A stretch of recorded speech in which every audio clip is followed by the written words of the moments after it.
அமைச்சர் விஜயபாஸ்கரனுடைய கருத்து பார்த்தீங்களா? அதிமுகவினுடைய முன்னாள் அமைச்சர் அவர் சொல்றாரு, ஏற்கனவே அவங்க விஜய் தரப்பினர் கேட்ட 2 இடங்களை விட இந்த இடம் அதிகமான மக்கள் நிற்கக்கூடிய இடமா தான் அது இருக்கு. நாங்களே கூட்டம் நடத்திருக்கோம். திரு இபிஎஸ் 2 நாளைக்கு முன்னாடி நடத்திருக்காருன்னு அவர் சொல்றாரு. இடம் பெருசா சிறுசா இல்லைங்க, எக்ஸிட் ரூட் இருந்ததா, அதுதான் முக்கியம். எமர்ஜென்சி இருங்க, எமர்ஜென்சி எக்ஸிட் இல்லை, எமர்ஜென்சி எக்ஸிட் இல்லை, எமர்ஜென்சி எக்ஸிட் இல்லை. ஒவ்வொரு கூட்டத்தினுடைய ஆடியன்ஸுக்கும் ஒரு தன்மை இருக்குங்க, ஒரு கேரக்டர் இருக்கு, ஒன்னொன்னுக்கு ஒரு கேரக்டர் இருக்கு.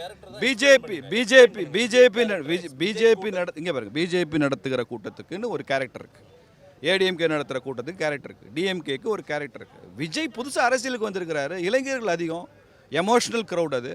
அப்போ நீங்கள் அதெல்லாம் புரிஞ்சு தானே நீங்கள் பண்ணணும்.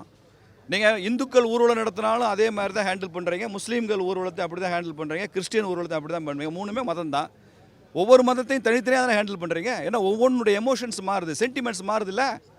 அதுக்கேற்ற மாதிரி தான் சார் இதை பண்ணியிருக்கணும். விஜய் கூட்டம் அவங்க வந்து ஒரு எமோஷனல் ஆடியன்ஸ், அதுக்கேற்ற மாதிரி இடம் கொடுத்துருக்கணும், அதுக்கேற்ற மாதிரி எக்ஸிட் சேஃப் எக்ஸிட் அந்த ஸ்பேஸ் இருக்கான்னு பார்த்துருக்கணும். இதுதானே இது க்ரௌட் மேனேஜ்மெண்ட். ஐபிஎஸ் ஆஃபீஸர்ஸ் எங்கே சார் படிக்கிறீங்க? ஐபிஎஸ்ல கோர்ஸே இருக்குது க்ரௌட் மேனேஜ்மெண்ட். நீங்கள் தமிழக காவல் அதிகாரிகள் க்ரௌட் மேனேஜ்மெண்ட் கோர்ஸ் எந்த யூனிவர்சிட்டியில் படிச்சீங்கன்னு சொல்லுங்கள் முதல்ல. ஐஏஎஸ் ஐபிஎஸ் இன்ஸ்டியூட்டில் இருந்துச்சா இல்லையான்னு சொல்லுங்கள். தலைவர்களுக்கும் கட்சிக்கும் பொறுப்பு இருக்குல்ல, அந்த கூட்டத்தை கூட்டும் போது அவங்களுக்கும் அந்த மக்களை கொண்டு போய் சேர்க்கணும். நம்மளை பார்க்க வராங்க, நம்ம கூட்டத்துக்கு வராங்கன்னு தெரியணுமா இல்லையா? நீங்கள் ஏன் வழியை வந்து இப்போ திமுக காப்பாற்றுறதுக்கு முயற்சி பண்ணீங்க எனக்கு தெரியல. எல்லாத்துக்குமே அரசாங்கம் கூட்ட இதே மாதிரி விஷயம் உத்தரப்பிரதேசலையோ மத்திய பிரதேசம் நடத்தா எடுத்தோன்னே அரசாங்கத்தை குறை சொல்லுவீங்க. ஒருத்தர் இறந்துருந்தா கூட, கூட்ட நெரிசலில் ஒருத்தர் இருந்தால் கூட அரசாங்கத்தை குறை சொல்லியிருப்பீங்க. அல்லு அர்ஜுன் படம் ஆந்திராவில் ரிலீஸ் ஆனப்போ அந்த தியேட்டரில் ஒரு பெண்மணி இறந்துட்டாங்க அந்த கூட்ட நெரிசலில். எல்லாரும் அரசாங்கத்தான் குறை சொன்னீங்க. இங்கே எதுக்கு சார் எடுத்தோன்னே விஜயை குறை சொல்கிறீங்க?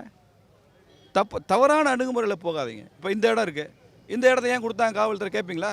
ஏன் பிஜேபி கூட்டம் நடத்து 5 இடம் கொடுத்தோம், 5 இடம் கொடுத்தோம், இந்த இடம் தான் கொடுத்துருக்காங்க.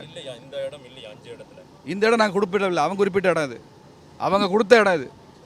அதுக்கு என்ன தீபாவளியை காரணம் காட்டுறீங்க, மக்கள் நெரிசலை காரணம் காட்டுறீங்க, கரூர் சம்பவத்தை காரணம் காட்டுறீங்க, நீதிமன்றத்தில் வழக்கு நிலுவையில் இருக்குன்னு காரணம் காட்டுறீங்க. What is this bro? It's not correct bro. மணிப்பூருக்கு செல்லாதவங்க கரூருக்கு ஏன் இவ்வளோ வேகமாக ஓடி வராங்க? இதில் வந்து யாரையுடைய ரத்தத்தையாவது உறிஞ்சி குடிக்கணுன்றது தான் பிஜேபியோட திட்டமா இருக்கு. ஏன் கள்ளக்குறிச்சிக்கு போகாதவங்க ஏன் சார் துபாயிலிருந்து கரூருக்கு வந்தாங்க? கள்ளக்குறிச்சிக்கு இன்றைக்கி ஏன் சார் போகல? மணிப்பூருக்கு பிரதமர் போகல, கள்ளக்குறிச்சிக்கு போனீங்களா? ஸ்டாலின் போனாரா? உதயநிதி ஸ்டாலின் போனாரா? இது வரைக்கும் வேங்கவேலுக்கு போயிருக்காரா முதலமைச்சர்? உதயநிதி போனாரா? அப்போ நீங்கள் கள்ளக்குறிச்சிக்கு போகாத முதலமைச்சரும் துணை முதலமைச்சரும் கரூருக்கு வருவாங்கன்னா, மணிப்பூருக்கு போகாத பிரதமர் அவருடைய